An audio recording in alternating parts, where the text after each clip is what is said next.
तो उन्होंने कहा कि यहाँ की झाड़ियाँ अलग तरह की होती हैं, उनके बेर होते हैं। उन्होंने कुछ बेर ला करके दिखाए, बहुत ही ग्रीन कलर के थे, छोटे छोटे। बोले जब पक जाते हैं इनका अपना एक प्रभाव है, ये संपूर्ण आहार भी है, रोग नाशक भी है और शक्ति देते हैं। बोले ये खास खास स्थानों पर होते हैं, और जहाँ और जगह आप देखेंगे तो वहाँ जो फूल खिलते हैं वो बिल्कुल सफ़ेद रंग के ही होंगे, दूसरे रंगों के नहीं होते। लेकिन यही एक जगह है जिसमें ये रंग बिरंगे फूल खिलते हैं।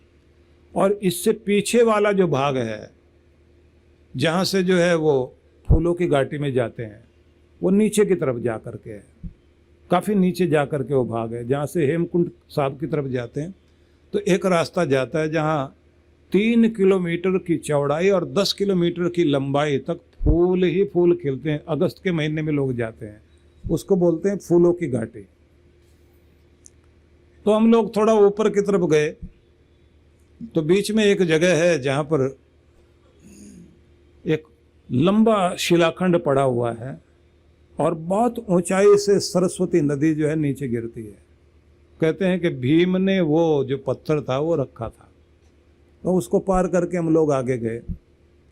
वहाँ एक छोटे से चाय की दुकान बनी हुई है जिस पे उसने लिखा हुआ था कि ये भारत के गांव की सीमा रेखा की सबसे आखिरी वाली दुकान है, इससे चाय पी के जरूर जाएं। तो हम लोगों ने तो चाय नहीं पीनी थी क्योंकि हम लोग तो चाय वाले नहीं, चाह वाले लोग थे।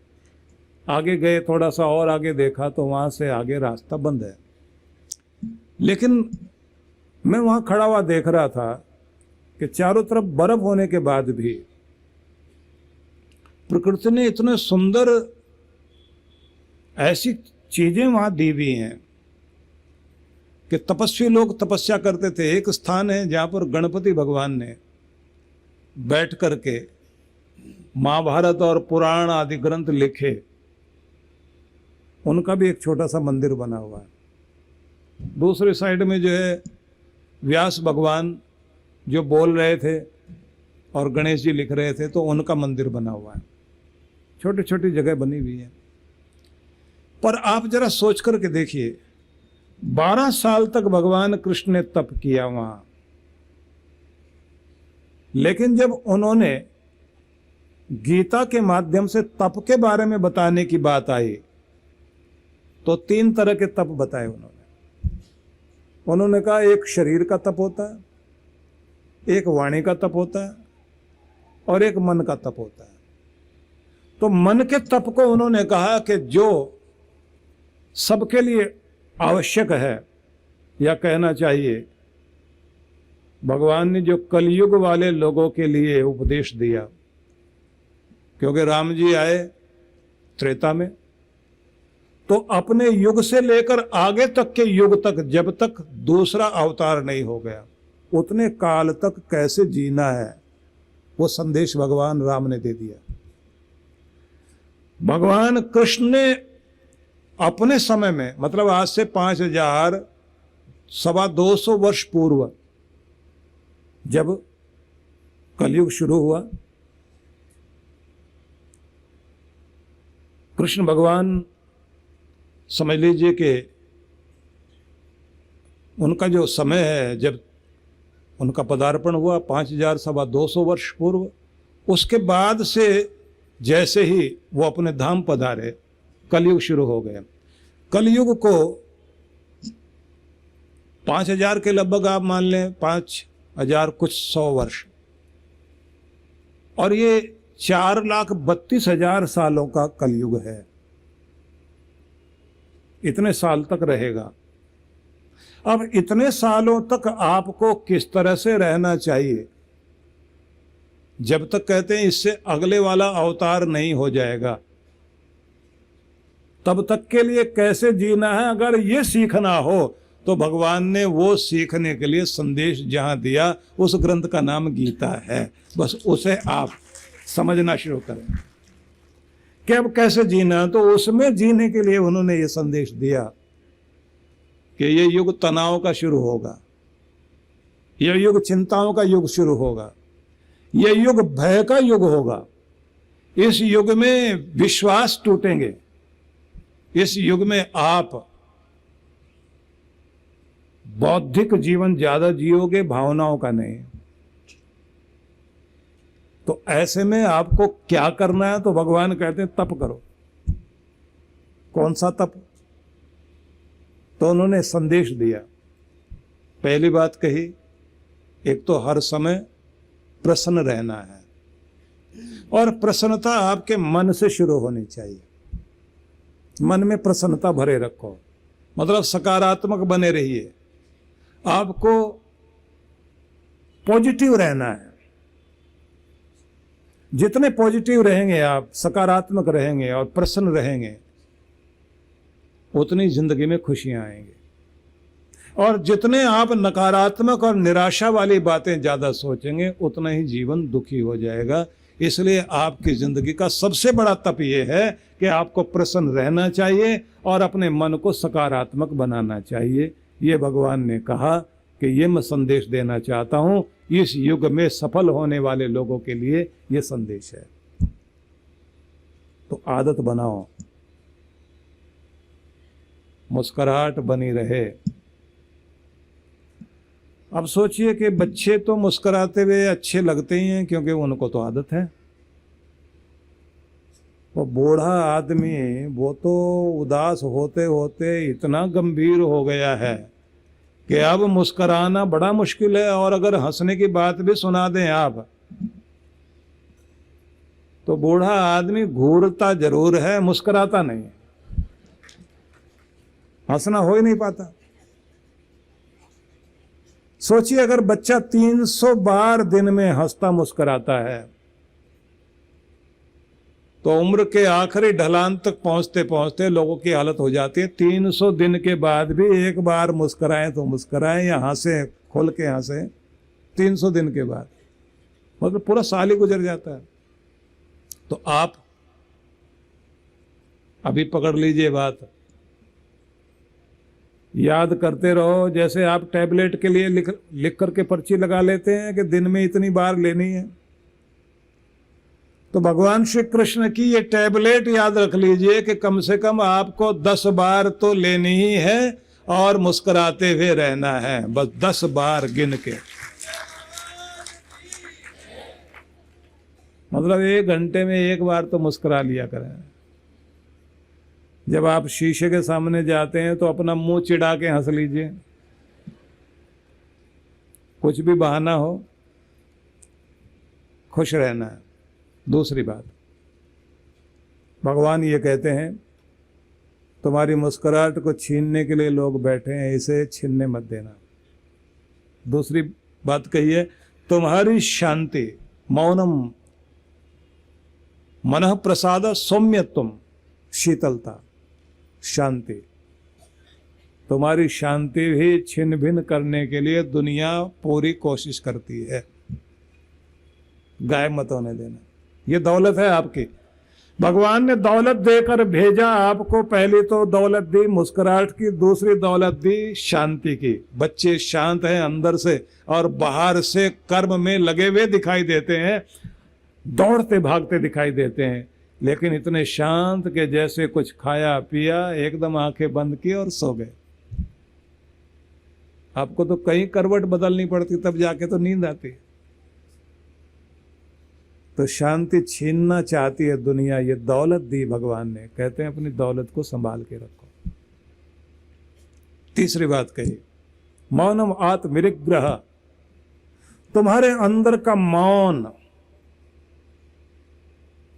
वो जो साइलेंस है, वो जो खामोशी है, उसे भी दुनिया छीनने में लगी रहती है। इतनी बातें अंदर घूमती हैं, उसे बनाए रखिए। ध्यान में यही एक कमाल की चीज होती है।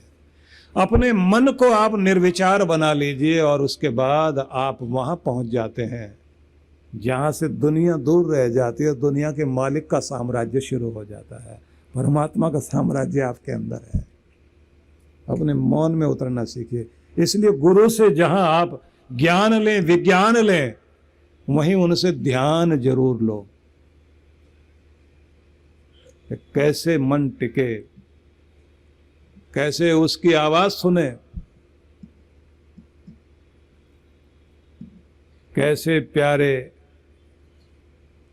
झोंके प्रेम के आ रहे हैं उस पार के,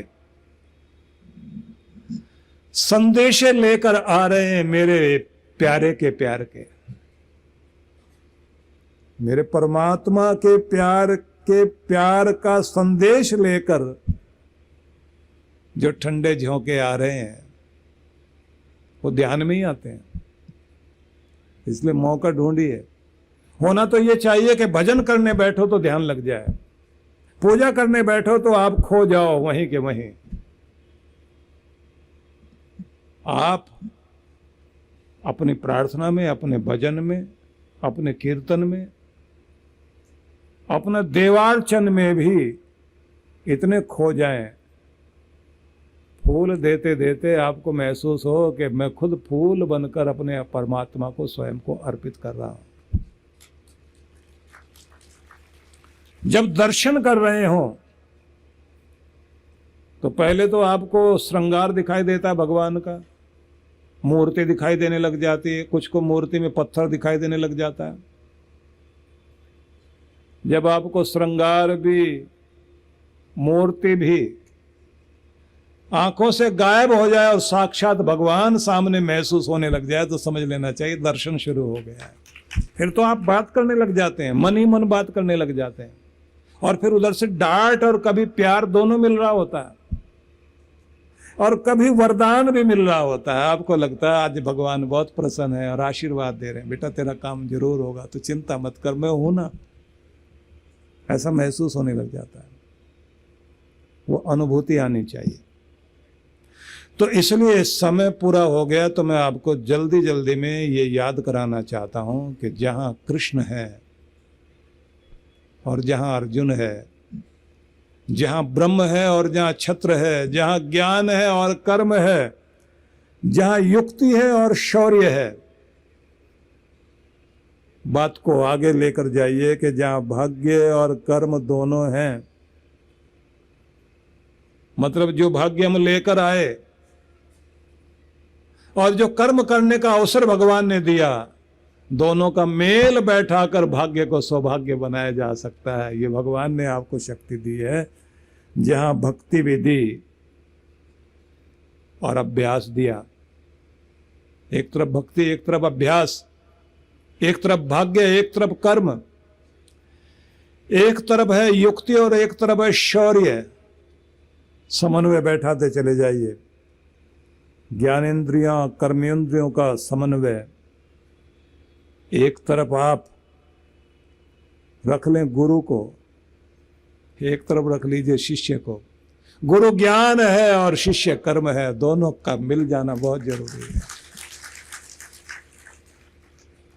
इसलिए अगर चाणक्य है, वो ज्ञान है, वो युक्ति है, चंद्रगुप्त शौर्य है और कर्म है।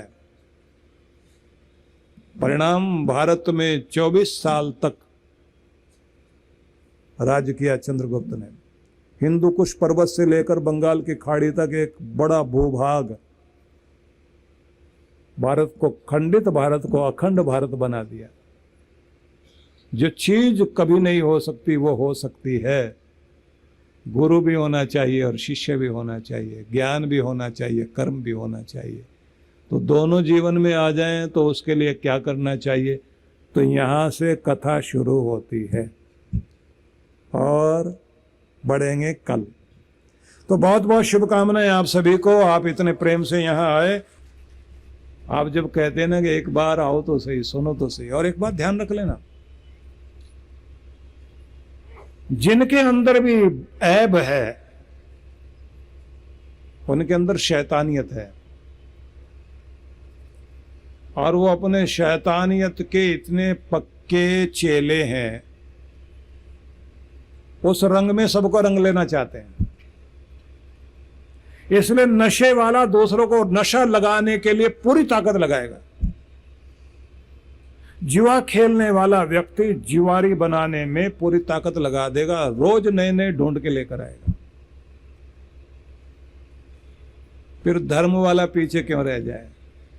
जो भगवान वाले लोग हैं उन्हें भी इस दुनिया में भगवत्ता को फैलाना है, भक्ति को फैलाना है। उनको भी ये कहना है कि स्वर्ग के बिछड़े साथी गुरु के दरबार में मिले हैं, अब इस धरती को स्वर्ग बनाना है और एक एक घर तक स्वर्ग पहुंचाना है। इसलिए हर आदमी को जोड़ना ही होगा, इधर लाना ही होगा।